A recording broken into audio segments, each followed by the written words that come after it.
Hello everyone, welcome to our next video. So आज हम लोग पढ़ने वाले हैं एरोमेटिसिटी के बारे में कि एरोमेटिक हाइड्रोकार्बन्स एक्चुअली में होते क्या हैं। बहुत बहुत टाइम से हम लोग ऐसे सुनते हैं कि this compound is aromatic, this is non aromatic, this is anti aromatic. ठीक है, हम लोग हकल लॉ के बारे में बातें करते हैं। हम लोग ये बातें करते हैं कि aromatic compounds are why much more stable than the other compounds, है ना। स्टेबिलिटी का कारण क्या होता है एरोमेटिक हाइड्रोकार्बन में, क्राइटेरिया क्या होता है कि कौन सा कंपाउंड एरोमेटिक है, नॉन एरोमेटिक है, या फिर कौन सा कंपाउंड एंटी एरोमेटिक है। तो ये सभी चीज़ें हम लोग आज के लेक्चर में डिस्कस करने वाले हैं। सो प्लीज़ वीडियो लास्ट तक देखिएगा, आपको ज़रूर कुछ ना कुछ नॉलेजेबल सीखने को नॉलेज मिलेगा। ठीक है। So aromatic hydrocarbon, so aromatic compounds are generally the cyclic unsaturated hydrocarbon. Cyclic मतलब कि कैसे कोई साइकिल वाला होगा। ठीक है, साइकिल होगा, जैसे 6 मेंबर रिंग होगा, 5 मेंबर रिंग हो सकता है, 4 मेंबर रिंग हो सकता है। ठीक है। एंड अनसैचुरेटेड, अनसैचुरेटेड का मतलब है कि पाई बॉन्ड उस रिंग में जरूर होगा। ठीक है। हाइड्रोकार्बन मतलब हाइड्रोकार्बन। ठीक है। Aromatic compound shows high degree of stability. Aromatic compounds क्या होता है, बहुत ज़्यादा स्टेबल होते हैं than the other aliphatic hydrocarbon. मतलब कि ये जो हाइड्रोकार्बन है, जैसे बेंजीन है, तो वो जो बेंजीन है वो मच मोर स्टेबल होता है किससे, साइक्लोहेक्सेन के मुकाबले में बेंजीन कई गुना ज़्यादा स्टेबल होता है, ये बोल रहे हैं। ठीक है। थर्ड पॉइंट क्या बोल रहे हैं, aromatic compounds has tendency to undergo the substitution reaction rather than the addition reaction. जो एरोमेटिक कंपाउंड्स होते हैं वो सब्सटीट्यूशन रिएक्शन जल्दी देते हैं, ना कि एडिशन रिएक्शन। क्यों? क्योंकि सब्सटीट्यूशन रिएक्शन में क्या होता है, एक इलेक्ट्रोफाइल आता है तो दूसरे इलेक्ट्रोफाइल जाता है, या एक न्यूक्लियोफाइल आएगा दूसरा जाएगा। एडिशन रिएक्शन में क्या होता है, कोई चीज़ हम ऐड कराते हैं और जब हम लोग इस रिंग में ऐड कराएंगे तो इसका एरोमेटिसिटी डिस्टर्ब हो जाता है, जिसके कारण वो एडिशन रिएक्शन शो नहीं करता है। ठीक। आगे स्पेशल प्रॉपर्टी, एरोमेटिसिटी क्या है, एरोमेटिसिटी का डेफिनेशन आप लिख सकते हैं, special property by which the aromatic compounds gain extra stability is known as the aromaticity. Aromaticity क्या है, aromaticity is a property by which the aromatic compounds gain extra stability, उनके पास ज़्यादा स्टेबिलिटी आ जाता है, उनसे हम उस प्रॉपर्टी को एरोमेटिसिटी बोलते हैं। आल्सो जो एरोमेटिक कंपाउंड के लिए कंडीशन होता है वो साइक्लिक होना चाहिए, कोई है ना, जैसे साइकिल में होना चाहिए, रिंग होना चाहिए। ठीक है। प्लानर होना चाहिए, मतलब कि सभी जो कार्बन एटम वो sp2 हाइब्रिडाइज होना चाहिए। इसके आगे हम लोग हकल्स रूल पढ़ेंगे तो और अच्छे से बताऊंगा मैं। कंप्लीटली कंजुगेटेड होना चाहिए, मतलब कि alternate pi bond sigma bond system होना चाहिए। ठीक है। And even number of CH units is known as annulene. ठीक है। इसके बारे में हम लोग ज़्यादा डिस्कस नहीं करेंगे, मैं आगे आपको सीधा हकल रूल बताता हूँ ताकि आप लोग को सीधा एंटी एरोमेटिक, एरोमेटिक और नॉन एरोमेटिक के बीच में डिफरेंस समझ में आ सके। ठीक है। सो चलिए हकल्स रूल के बारे में पढ़ते हैं। सो हकल रूल क्या बोलता है कि जैसे कोई भी एनुलिन है, एनुलिन का मतलब कुछ नहीं है। ठीक है। एनुलिन मतलब कि आप जस्ट एक क्या समझो कि अनसैचुरेटेड हाइड्रोकार्बन है, अनसैचुरेटेड हाइड्रोकार्बन है। ठीक है। अनसैचुरेटेड हाइड्रोकार्बन, एलुलिन का मतलब वही है। इज नोन एस एरोमेटिक, मतलब कोई भी हाइड्रोकार्बन एरोमेटिक कब होगा, जब वो कौन सा रूल फॉलो करेगा, हकल रूल फॉलो करेगा। कौन सा रूल फॉलो करेगा, हकल रूल फॉलो करेगा, तो वो क्या रहेगा, एरोमेटिक रहेगा। ठीक है। अब हकर रूल क्या बोलता है, हकर रूल ये बोलता है कि कोई भी क्या बोल सकते हैं, जो रिंग रहेगा उसमें क्या होना चाहिए, जो कंडीशन है 4n+2 पाई इलेक्ट्रॉन होना चाहिए। क्या होना चाहिए, 4n+2 पाई इलेक्ट्रॉन होना चाहिए। अब देखो, सबसे पहला बात तो जैसे बेंजीन रिंग है। ठीक है। बेंजीन रिंग हम सभी के दिल के बहुत करीब है, तो इसको एग्जाम्पल के लिए ले लेते हैं ताकि आपको अच्छे से समझ में आ सके कि एक्चुअली में जो हकर रूल है वो है क्या और एरोमेटिसिटी का मतलब होता क्या है। सबसे पहला चीज़ है कि जो कंपाउंड है वो प्लेनर होना चाहिए, मतलब कि जो सभी कार्बन है वो sp2 हाइब्रिडाइज होना चाहिए। ठीक। दूसरा क्या बोलता है कि प्लानर होना चाहिए। दूसरा बोलता है कि वहाँ वहाँ पर क्या होना चाहिए, कंजुगेशन होना चाहिए। क्या होना चाहिए, कंजुगेशन होना चाहिए। कंजुगेशन मतलब कि alternate sigma bond pi bond, जैसे सिग्मा है फिर पाई है, फिर सिग्मा है फिर पाई है, फिर सिग्मा है फिर पाई है। तो ये क्या है, सिग्मा पाई के बीच में क्या होता है, रेजोनेंस होता है, ये बॉन्ड यहाँ आता है, ये बॉन्ड यहाँ जाता है, ये बॉन्ड यहाँ, इसी को बोलते हैं कंजुगेशन। कंजुगेशन का मतलब कि जहाँ पर रेजोनेंस हो पाए, जहाँ पर रेजोनेंस पॉसिबल हो। ठीक है। इसी को बोलते हैं क्या चीज़, कंजुगेशन। अब कंपाउंड प्लानर हो गया, कंजुगेटेड हो गया, साइक्लिक हो गया। तो जो मोस्ट इम्पॉर्टेंट जो फॉलो करना चाहिए लॉ वो होता है हकल्स लॉ, जो बोलता है कि कोई भी रिंग में 4n+2 पाई इलेक्ट्रॉन होना चाहिए, वेयर n में भी 0 1 2 4 ऐसे। मतलब कि अगर कहीं हम लोग 0 पुट करते हैं तो पाई इलेक्ट्रॉन कितना होना चाहिए, अगर कहीं n के जगह पे हम लोग 0 पुट करेंगे तो जो पाई इलेक्ट्रॉन निकल के आता है वो निकल के आता है क्या चीज़, 2 पाई इलेक्ट्रॉन। ठीक है, कहाँ पर समझाऊँ आप लोग को, यहाँ। तो अगर कहीं कोई भी रिंग में वो प्लानर है, साइक्लिक है और कंजुगेटेड है और उसमें 2 पाई इलेक्ट्रॉन है, 6 पाई इलेक्ट्रॉन है, 10 पाई इलेक्ट्रॉन है, 14 पाई इलेक्ट्रॉन है, तो वो होता है एरोमेटिक। क्या होता है, एरोमेटिक होता है। अब ये क्या बोल सकते हैं, 2 पाई इलेक्ट्रॉन 6 पाई इलेक्ट्रॉन का मतलब क्या है, 2 पाई इलेक्ट्रॉन मतलब कि 1 पाई बॉन्ड। एक जो पाई बॉन्ड होता है वो 2 इलेक्ट्रॉन से मिलके बनता है, एक जो पाई बॉन्ड होता है वो 2 इलेक्ट्रॉन के शेयरिंग से बनता है। 2 पाई इलेक्ट्रॉन मतलब कि 1 पाई बॉन्ड, 6 पाई इलेक्ट्रॉन मतलब कि 3 पाई बॉन्ड, 10 पाई इलेक्ट्रॉन मतलब कि 5 पाई बॉन्ड, 14 पाई इलेक्ट्रॉन मतलब कि 7 पाई बॉन्ड।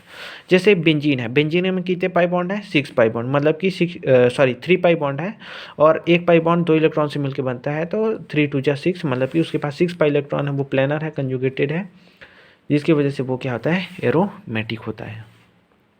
ठीक है, सो ये थी जनरल बातें हम लोग की एरोमेटिसिटी को लेकर के। अब हम थोड़ा सा एग्जांपल और देख लेते हैं।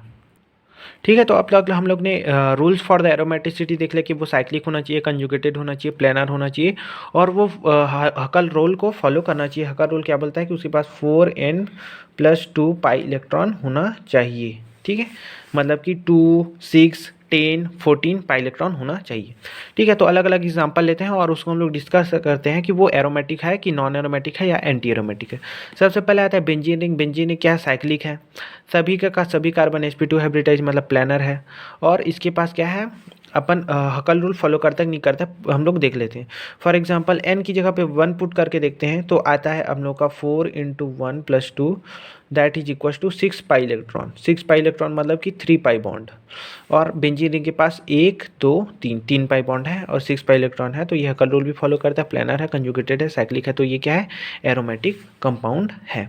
सिमिलरली नैप्थलीन की बात करें तो नैप्थलीन भी सेम बेंजीन के जैसा है, बस इसमें क्या है, 2 रिंग है, ये साइक्लिक है, कंजुगेटेड है, प्लानर है और ये हकल रूल फॉलो करता है। कैसे, जब हम लोग n का वैल्यू 2 पुट करेंगे तो ये आंसर आता है 10 पाई इलेक्ट्रॉन। ठीक है, आप n की जगह पे 2 पुट करिए, फिर सॉल्व कीजिए, 4 2 से 8 + 2 दैट इज 10 पाई इलेक्ट्रॉन और इसके पास क्या है, 5 पाई बॉन्ड है, 1 2 3 4 5 पाई बॉन्ड मतलब कि 10 पाई इलेक्ट्रॉन, तो ये क्या है, एरोमेटिक है। थर्ड एग्जाम्पल है फ्यूरॉन। फ्यूरान में क्या है कि 2 पाई बॉन्ड है और ऑक्सीजन के पास क्या है, 2 लोन पेयर इलेक्ट्रॉन है। ठीक है, क्या है, लोन पेयर इलेक्ट्रॉन। तो पहला चीज़ है ये साइक्लिक है। कंजुगेटेड मतलब कि क्या होना चाहिए, अल्टरनेट क्या होना चाहिए, पाई बॉन्ड सिग्मा बॉन्ड, पाई बॉन्ड सिग्मा बॉन्ड, या फिर alternate pi bond sigma bond lone pair sigma bond pi bond, मतलब कि जहाँ पर इलेक्ट्रॉन का चेंज हो सके, जैसे ये पाई बॉन्ड यहाँ जाएगा, ये लोन पेयर इलेक्ट्रॉन यहाँ जाएगा, ये पाई बॉन्ड यहाँ जाएगा। अब यहाँ पर क्या है, रेजोनेंस होने की चांसेस है by the lone pair electron on the oxygen atom. So यहाँ पर क्या है, कंजुगेशन है और हकल रूल भी फॉलो करता है। कैसे, जब हम लोग 1 पुट करेंगे तो कितना आएगा, 6 पाई इलेक्ट्रॉन और ज़रूरी नहीं है कि ये पाई इलेक्ट्रॉन है, इसका मतलब ये पाई बॉन्ड का ही इलेक्ट्रॉन होगा। 6 पाई इलेक्ट्रॉन का बोलने का मतलब है कि वो इलेक्ट्रॉन जो रेजोनेंस में इन्वॉल्व है, मतलब कि 2 पाई बॉन्ड जिस तरह से आया 4 पाई इलेक्ट्रॉन और एक लोन पेयर, जिनके पास एक lone pair on off oxygen वो भी इन्वॉल्व है इसमें रेजोनेंस में, इसीलिए 6 पाई इलेक्ट्रॉन हो जाता है और ये एरोमेटिक कंपाउंड हो जाता है। जैसे फ्यूरान है, पायरोल है, थायोफीन है, इनमें क्या होता है, जो लोन पेयर इलेक्ट्रॉन रहता है ऑक्सीजन के ऊपर, जैसे फ्यूरान में ऑक्सीजन के ऊपर, तो वो क्या है, रेजोनेंस में इन्वॉल्व रहता है, जिसकी वजह से वो एरोमेटिक बन जाता है। ठीक है, सो उसी चीज़ के बताया, कंजुगेटेड जो भी रहते हैं वो sp2 हाइब्रिडाइज रहते हैं। हकल रूल होता है 4n+2 पाई इलेक्ट्रॉन, जहाँ पर n का वैल्यू 1 2 3 4 कुछ भी हो सकता है।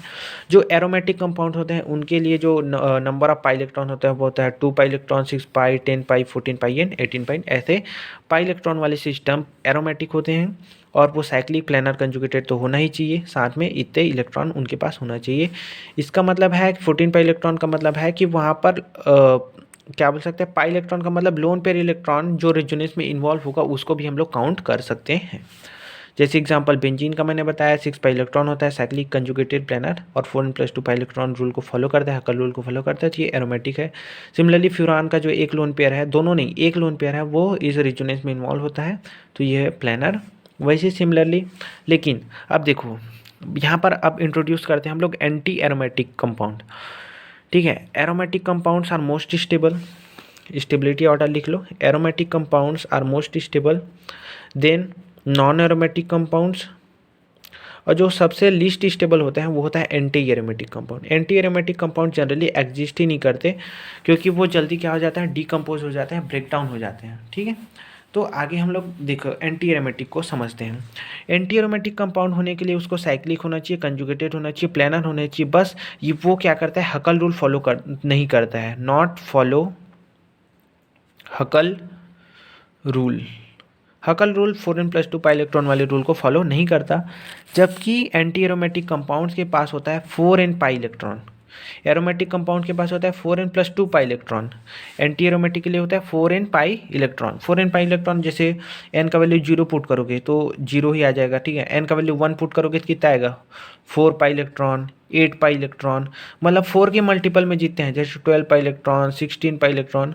तो 4 के मल्टीपल 4, 8, 12, 16, 20, 24, 28, जो 4 के मल्टीपल में होते हैं उतने पाई इलेक्ट्रॉन अगर कोई रिंग सिस्टम में है, वो साइक्लिक है, कंजुगेटेड है, प्लानर है, तो वो होता है एंटी एरोमेटिक। जैसे ये एक कंपाउंड है, ठीक है, इसमें 4 पाई इलेक्ट्रॉन है, वो एंटी एरोमेटिक होता है।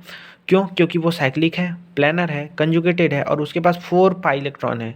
जो मोस्ट डोमिनेटिंग जो फैक्टर है वो है 4 पाई इलेक्ट्रॉन। अगर यहीं अगर कहीं 6 पाई इलेक्ट्रॉन हो जाएगा तो ये एरोमेटिक हो जाएगा, और 4 है तो एंटी एरोमेटिक हो जाएगा। जो भी 4 के मल्टीपल में पाई इलेक्ट्रॉन होंगे वो होते हैं एंटी एरोमेटिक।